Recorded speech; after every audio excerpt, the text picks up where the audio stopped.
Hello and welcome back to the channel.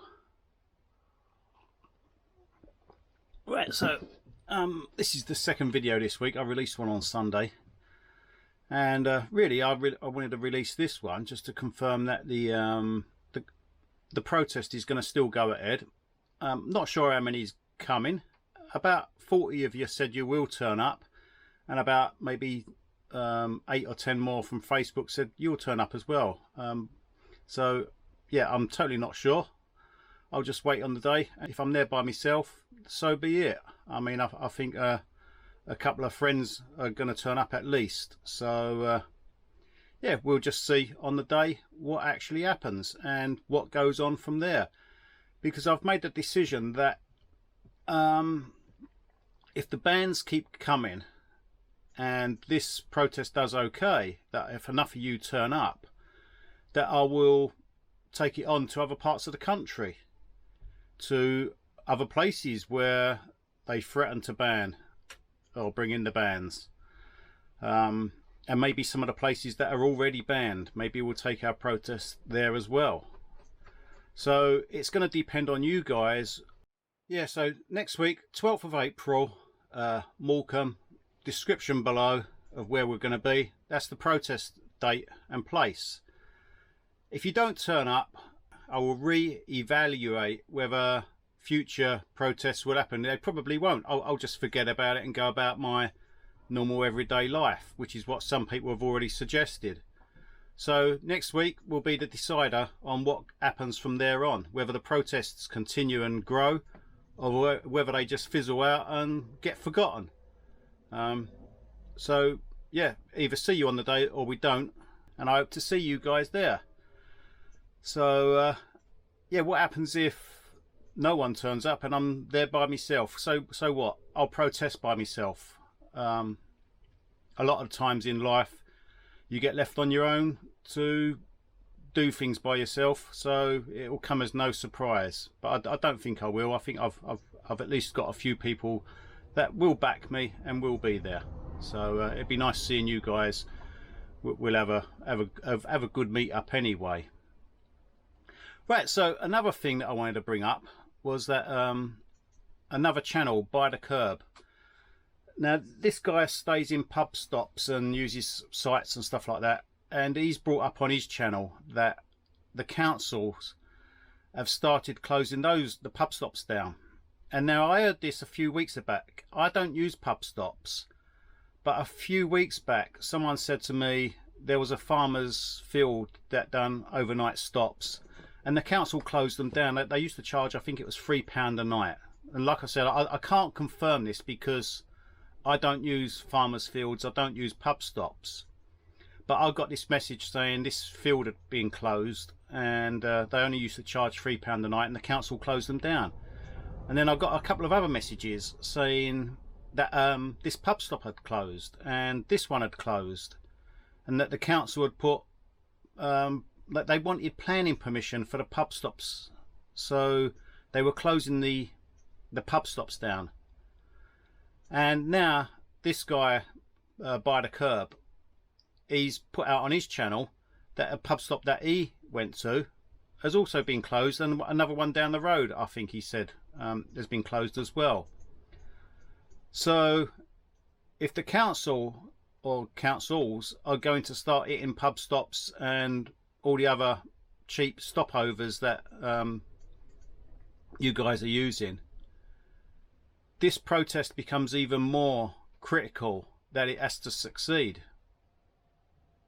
because you're going to start losing your pub stops as well. A few people have said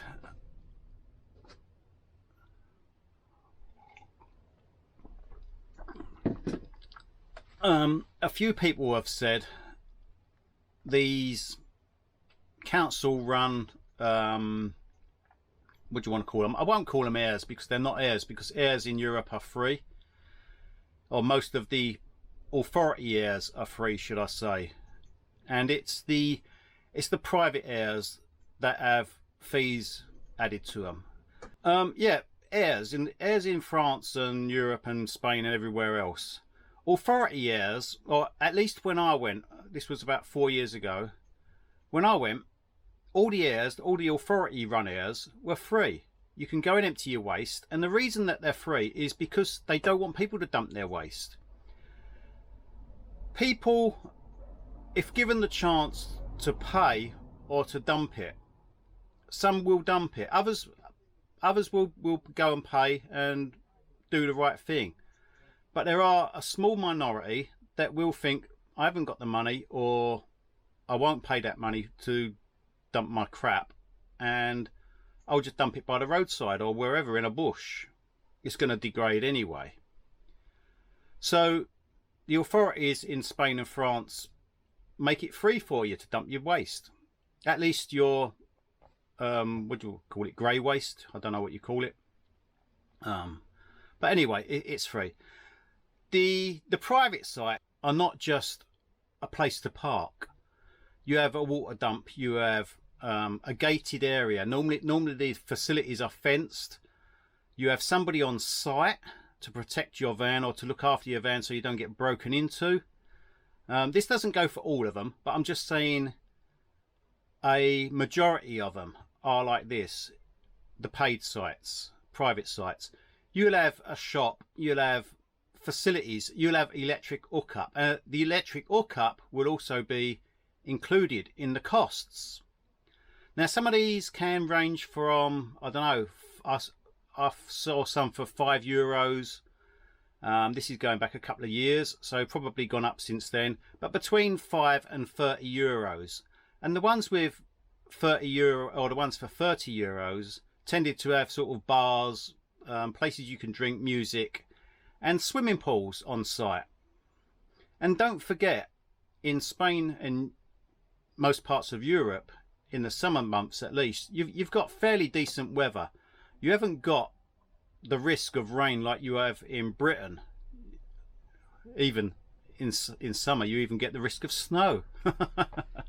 But yeah, airs in other countries are just not what the British authorities are trying to portray as an air. Car park with a toilet dump. I mean, the facilities and the views and what you're getting around in the British sites, because I refuse to call it an air,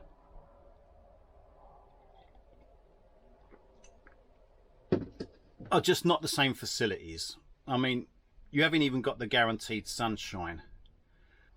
The other thing I wanted to say is that the British run sites, do I support them? I totally support the toilet dump facilities. I totally support that, and the water facilities, more so the water facilities. I think the toilet dump facilities should be mandatory, free of charge. That gets rid of the possibility of people dumping their waste in any other place other than there. You're encouraging people to go and dump it there, aren't you?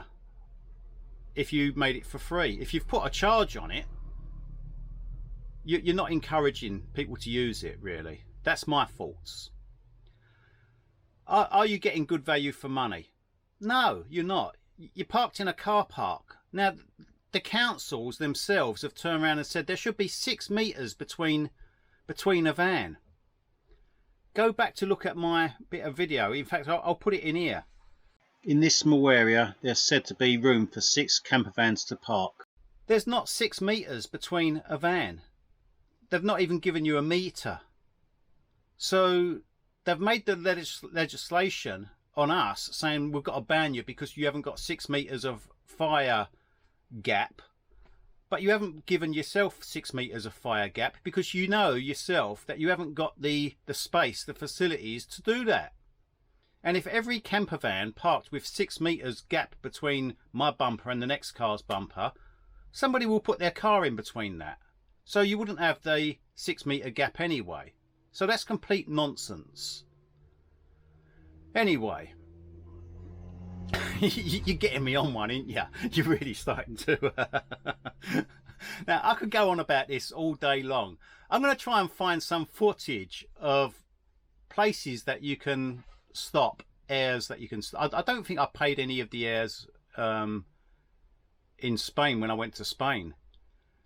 But I'm going to try and find some footage of areas that you can stay, that you're made welcome to stay in Spain and Europe, and show you what the difference in attitude is between the British and the Europeans. So I'll finish off here with that. Take a look, see what you think, and then maybe you'll realise why so many people would go to Europe rather than waste their money here in England.